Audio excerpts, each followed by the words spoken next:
Hey everyone, I'm Life. God is my husband. His first name is Love. It's complicated. So, for whatever reason, are you worried about food insecurity for yourself, your family, and your wider community? While there are a ton of problems out there in the world, this is one problem I think we can all solve together. Let's jump to the end for a second and imagine a world without hunger, where everyone not only has enough food, but food of the highest quality. Food that heals them, food that they are connected to, and an agricultural system which is regenerative, which can take dead and depleted soil and bring it back to life and to abundance. Right now, we live in a society under the curse of a consumptive and depleting form of money-centered agriculture. This not only limits the amount of food we have access to, the variety of food we have access to, the nutritional content of the limited food we have access to, but on top of all of this, poisons our food, soil, and bodies with pesticides, fertilizers, and crops which are genetically designed to withstand them. This all starts with a fertile patch of soil, which is taken and planted with a monoculture like corn or wheat. And when that soil produces smaller yields, it is tilled. And when that produces smaller yields, chemicals are used on that soil to force it to produce until that soil is completely dead inside. This is because this is the easiest way to turn soil life into money, and this reflects a trap that many, especially here in the West, have fallen into to turn their own lives into money. To make their lives completely into what produces the most amount of money, they till their lives apart and take all manner of chemicals in order to produce as much money as possible. And I don't know if you see it yet, but we're running out of things to consume. The soil is on chemicals, going fallow, and the store shelves are reflecting this. The coming generations are on chemicals, going fallow, and society is reflecting this.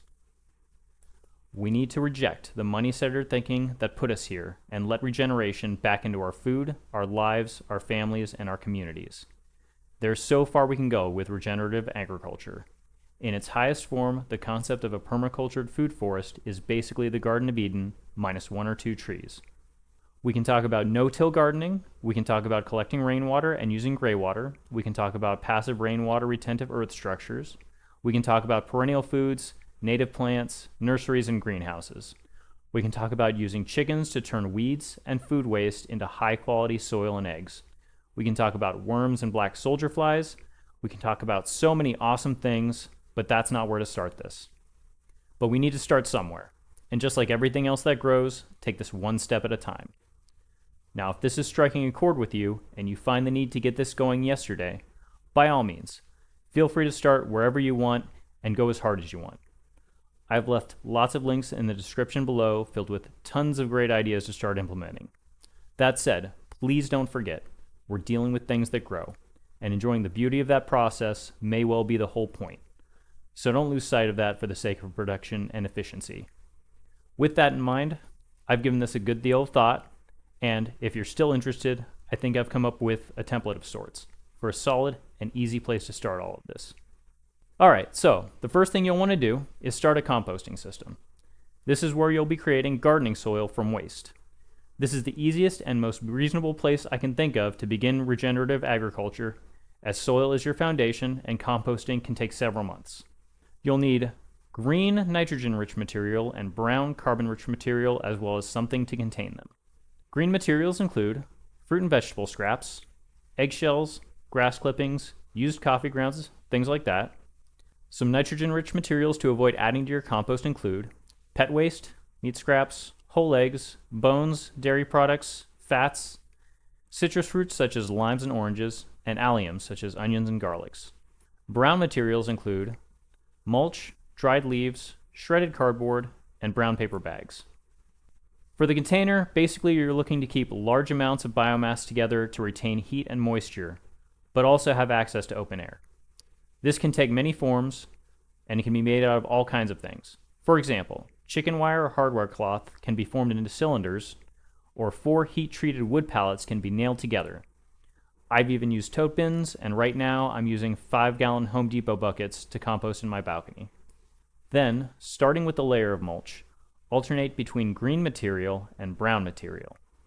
Err on the side of brown material, as this will keep the system aerated and will still break down into plant food.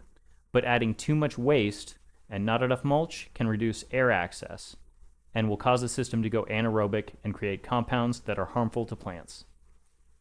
Turn your compost piles maybe once a month, and if you smell alcohol, ammonia, formaldehyde, or other strong fermentation aromas, be sure to add a lot more mulch to the system. Anytime you're done adding food waste, be sure to cap it with a layer of mulch. This will hold in heat and moisture and protect all the cool little worms, bugs, fungi, and bacteria that are turning your compost into soil, as well as holding in the smell. And if it looks like compost is drying out inside, add more water. Over the course of several months, you'll have tons of great organic soil to use for starting and maintaining your garden. When starting your garden, you'll first need to decide where it's going, and any old patch of relatively unpolluted dirt in a sunny area should work just fine, either close-ish to a hose outlet or already under a sprinkler system. Some sort of water access is important at this stage. Next, you'll need a bunch of mulch. You can always buy mulch if you really want to, but most of the time you can source mulch from your local arborist, sometimes even for free. For ballpark reference, one of those arborist truckloads will give you a circle of mulch about 20 feet in diameter and 1 foot deep. If you're working with bare dirt, you're going to just dump the mulch straight on top of it, about a foot thick, and then soak the mulch. If you're replacing a lawn, then start by covering the lawn with a layer of cardboard, after removing all of the tape and staples. Then, soak the cardboard before adding the foot of mulch, and then soak the mulch. This kills the grass underneath and turns it into food to feed your garden. Then, if the space is already being irrigated, that's great. Mission accomplished. If not, you need a hose outlet, battery-powered timer, a hose, and a fan-style sprinkler, coming out to a ballpark total of about $100. Just put the timer on the hose outlet, set it to water maybe once or twice a day for 5 minutes, run the hose out to the middle of your 2B garden, and secure the sprinkler to the middle of your mulch patch. Are there more efficient ways to irrigate your garden, like a drip system? Sure, but those are no fun. And with this, it'll look like you set up a little fountain in the middle of your life monument. And I think we can all agree that's way cooler. And that's it. We're ready for planting.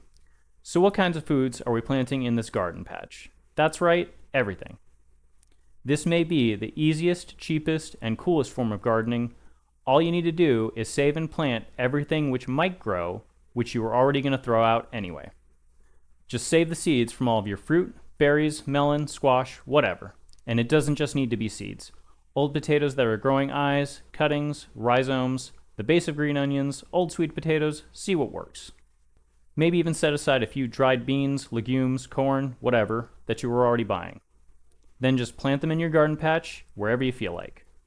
This is called chaos gardening, and it's sort of like companion planting taken to its logical conclusion, and it actually works. Obviously, a bunch of those seeds won't germinate, a bunch won't grow properly, and a bunch will be eaten by animals. But what you'll end up with are all kinds of plants producing all kinds of foods and seeds, which you know will grow well in that area. And that's just the surface. Underneath, you'll be growing countless fungi, bacteria, protozoa, arthropods, huge networks of life. It may look like a giant mess from our limited perspective, but all that life will be working together and forming orders in ways only God fully understands. A masterpiece of symbiotic mystery and beauty. A few things to keep in mind. If you're just starting with mulch and no amendments, that's perfectly fine. It just takes a bit to get going, but personally, I like it better that way because I take a bit to get going. Mulch doesn't really start out with nutrients and needs to be broken down first by fungi. So the seeds you sow in the beginning will be more likely to be less productive, to die early, or not germinate at all. But everything will go back into feeding the developing soil life. Also, because you're planting into mulch, you're less likely to get weeds, and the weeds you do get will be easily pulled out and either just left there to break down or taken away to compost. Now, let's say you've implemented all of these steps, and maybe as early as next year, everything is in full swing. Your garden is already starting to bloom from its winter hibernation, and your compost piles are already yielding rich, dark, organic soil, and you're hungry for more. So what happens next? Well, that's entirely up to you, and you're going to need to feel that out. There's a whole lot of regenerative agriculture out there, and there's just no way to know exactly where all of this is headed before you cross that bridge. But I've left my email in the description and plan to be available for consultation and design options, though I hope to have made myself largely unnecessary. I've also left some links and titles to YouTube videos and channels that I found to be useful and inspiring, and I hope they can do the same for you. Become the regeneration you hope to see. Thank you for your time.